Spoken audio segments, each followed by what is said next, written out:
Welcome to Rizvi's e-learning channel. अब दूसरा देखते हैं। दूसरा है आपका DPTR। ठीक, DPTR इसमें क्या है आपका डेटा पॉइंटर जिसे कहते हैं हम लोग। ठीक है, इसको हम लोग क्या कहते हैं, डेटा पॉइंटर। अब डेटा पॉइंटर है, ठीक है, अब इसकी भी कुछ मेमोरी होगी, तो ये भी बेचारा कितना होता है, 16 बिट का होता है। ठीक है, अब DPTR हुआ। अब DPTR का क्या काम है, इसका तो काम आप लोगों ने समझ लिया कि ये एड्रेस को क्या करता है, आने वाले एड्रेस को पहले से सेव रखता है।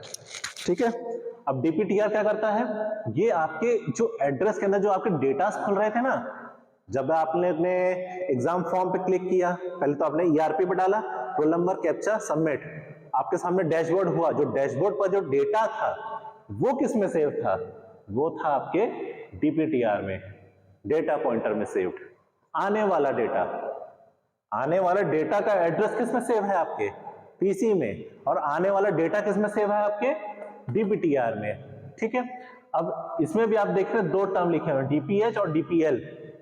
तो ये हो गया हमारा क्या, data pointer high bit, data pointer low bit. ठीक है, हाई बिट और लो बिट।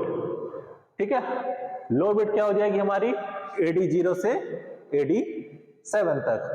ठीक, हाई लो बिट हमारी हो जाएगी हमारी AD, जैसे 16 बिट है तो 16 को आप आधा डिवाइड कर दीजिए। अब 1 से 8 मान लीजिए आपकी हो गई लोअर बिट, और हाई हो गई आपकी 9 से 16। ये हो गई हमारी क्या, डेटा किसकी, हाई बिट की और लोअर बिट की। ठीक, इसने क्या किया, एड्रेस सेव किया, इसने क्या किया, आपका डेटा सेव किया। अब जो आपके सामने पेज ओपन हो रहा था, डैशबोर्ड ओपन हुआ, तो वो डेटा किसमें सेव था, आपके इसमें, एड्रेस इसमें सेव है।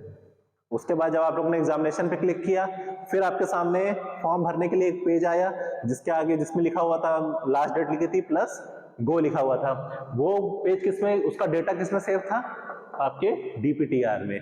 अब आप लोगों ने गो पे क्लिक किया, फिर आपका फॉर्म खुला, जैसे जो आपका फॉर्म का स्ट्रक्चर खुला, वो डेटा है ना आपका, वो डेटा किसमें सेव है, आपके DPTR में। ठीक, डेटा सेव।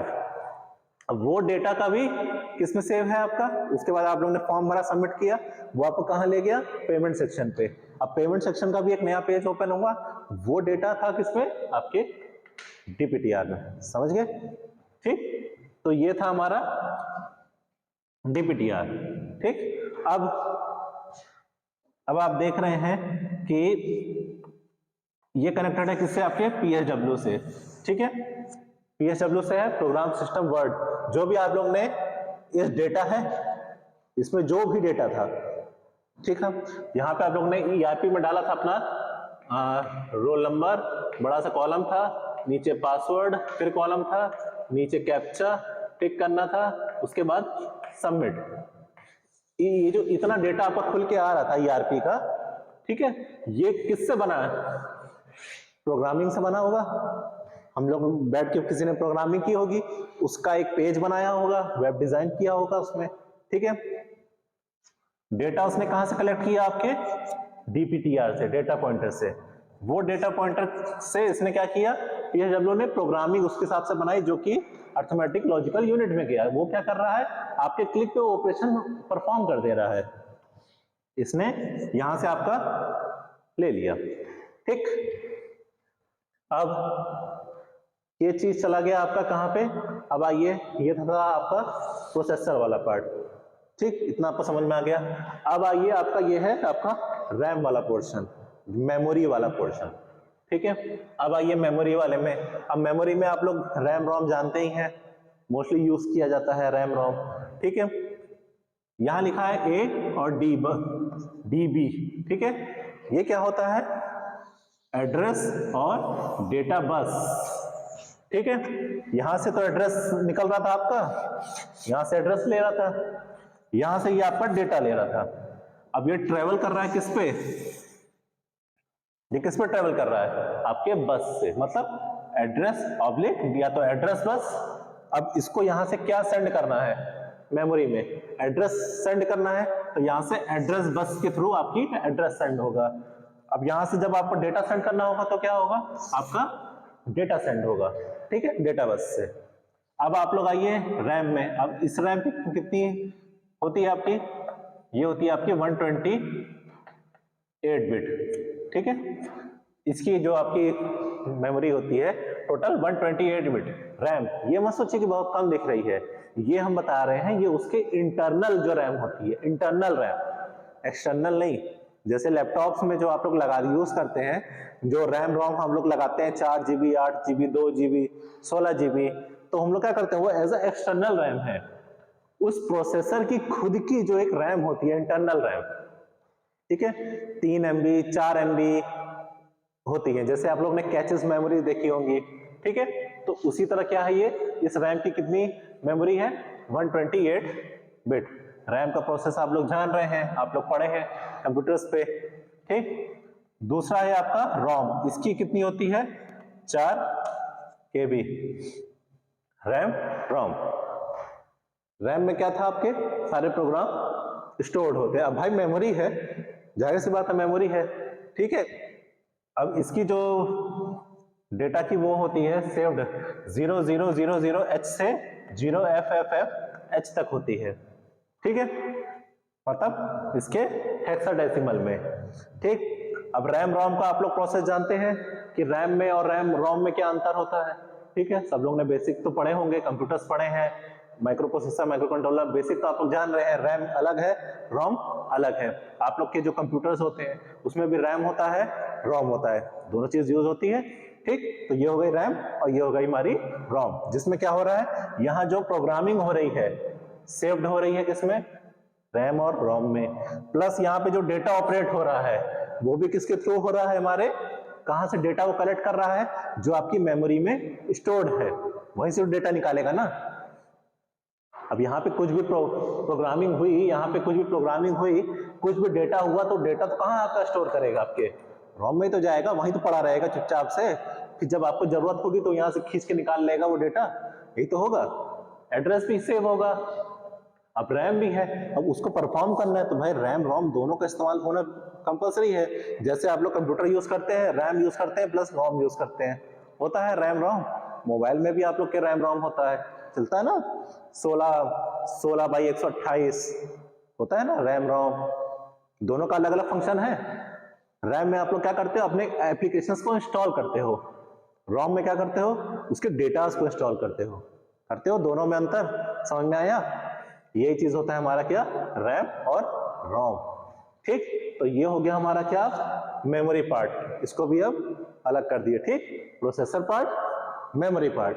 अब आते हैं हम लोग ये अपने आउटपुट वाले पोर्शन पे, ठीक। अब आउटपुट में देखिए क्या है, आउटपुट में देखिए ये हमारी बस थी, एड्रेस बस और डेटा बस, यहां से चली आ रही है बेचारी आई, और ये किससे कनेक्टेड है आपके, L लिखा हुआ है, यहाँ पे P0 P1 P2 P3 लिखा है, ठीक।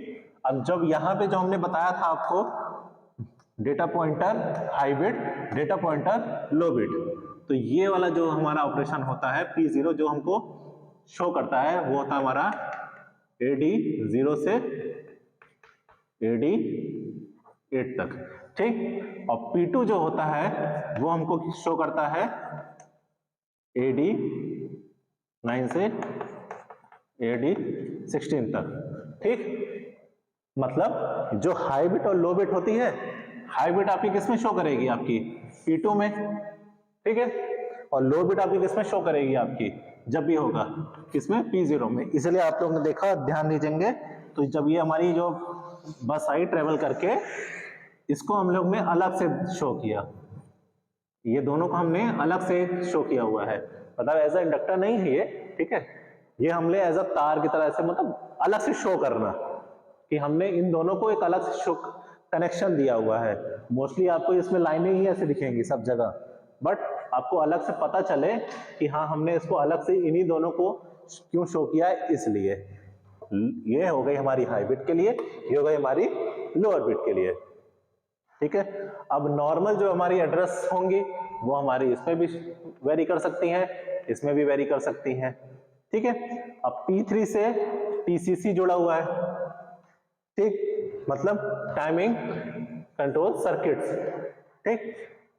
टाइमिंग कंट्रोल सर्किट ये क्या है, इस पूरे माइक्रो कंट्रोलर का मतलब 8051 के माइक्रो कंट्रोलर जो होता है ये उसका क्या है, दिमाग है, खाली दिमाग यही सिग्नल भेज रहा है कि भाई तुमको ये वाला काम करना है, तुमको ये काम करना है, तुमको ये काम करना है, तुमको ये काम करना है। कहां से जा रहा है, इसमें से जा रहा है। जो ये होता है ना, काम कोई और कर रहा है पर दिमाग किसी और का है, होता है ना भाई, कर तो कोई और रहा है पर दिमाग किसी और का है, तो मतलब दिमाग किसका है, इसका है। और कर कौन रहे हैं, ये P0 P1 P2 RAM ROM DPTR PC ALU register PSW, ये सब क्या कर रहे हैं, सब काम कर रहे हैं। ये क्या कर रहा है, इनसे काम करवा रहा है कि भाई तुम्हें क्या करना है, ठीक है। तो ये क्या हुआ, दिमाग हुआ ये पूरा इसका माइक्रो कंट्रोलर का। अब उसमें भी आपके एक्सटर्नल 1 है, एक्सटर्नल 3 है, ठीक है। ये रीसेट पॉइंट होता है जहां से आप इसके पूरे माइक्रो कंट्रोलर क्या कर सकते हो, रीसेट कर सकते हो। ALE होता है, ALE क्या करता है, आपके एड्रेस और डेटा दोनों का मल्टीप्लेक्सर करता है, ठीक। एड्रेस हुआ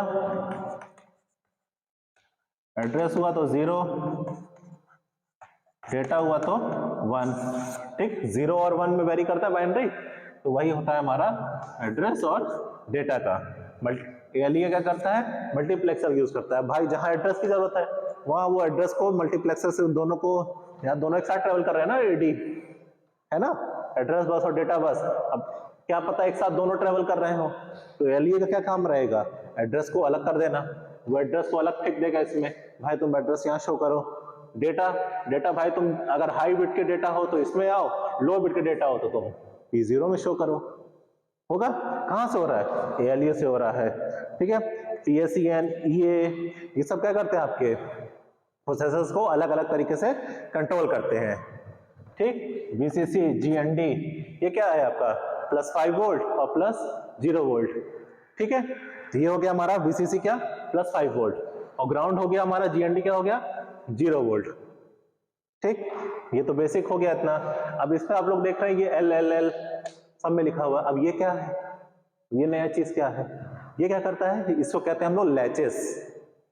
क्या कहते हैं, लैचेस कैसे, ये क्या कर रहा है, इस पॉइंट को पॉइंटर बना रहा है। जैसे पॉइंटर 0 है, पॉइंटर 1, पॉइंटर 2, पॉइंटर 3, इसको हम लोग दूसरी भाषा में क्या कह सकते हैं, पोर्ट 0, पोर्ट 1, पोर्ट 2, पोर्ट 3। ये क्या कर रहा है हमारा लैचेस का क्या काम है, इसको होल्ड कर रखना, इसको क्या करना, होल्ड रखना, इसको पोर्ट बना के रखना। अब यहां से कोई अगर डेटा आ रहा है तो लैचेस का क्या काम है, उस डेटा को होल्ड रखना।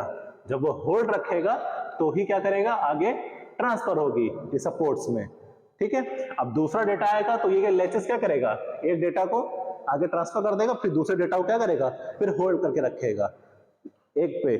फिर तीसरा डेटा आएगा, फिर क्या करेगा, ये एक डेटा को आगे क्या कर देगा, ट्रांसफर कर देगा, तीसरे डेटा को क्या कर लेगा, होल्ड करके रखेगा। ये क्या करता है, आपके पोर्ट्स को बनाता है। मतलब ये जो आपके P0 P1 P2 P3 लिखे हैं, ये क्या करता है, इनको पोर्ट्स बनाता है, मतलब पकड़ के रखता है। तो लैचेस का क्या काम हो गया हमारे, किसी भी डेटा को हमेशा होल्ड करके रखना आपस में, जो आपके यहाँ पे विजिबल होंगे, ठीक है। दूसरा डेटा आया, ये क्या करेगा, उसको होल्ड रखा रहेगा, एक आगे दे देगा, दूसरा डेटा होल्ड रखा रहेगा। फिर तीसरा डेटा आया, फिर क्या करेगा, दूसरे को होल्ड रखा रहेगा, वो डेटा आगे पॉइंट करेगा, ठीक है। अब एक साथ कई डेटा आ जाएंगे तो क्या करेंगे, अलग अलग डेटा इन सब में क्या हो जाएंगे, होल्ड हो जाएंगे, ठीक है।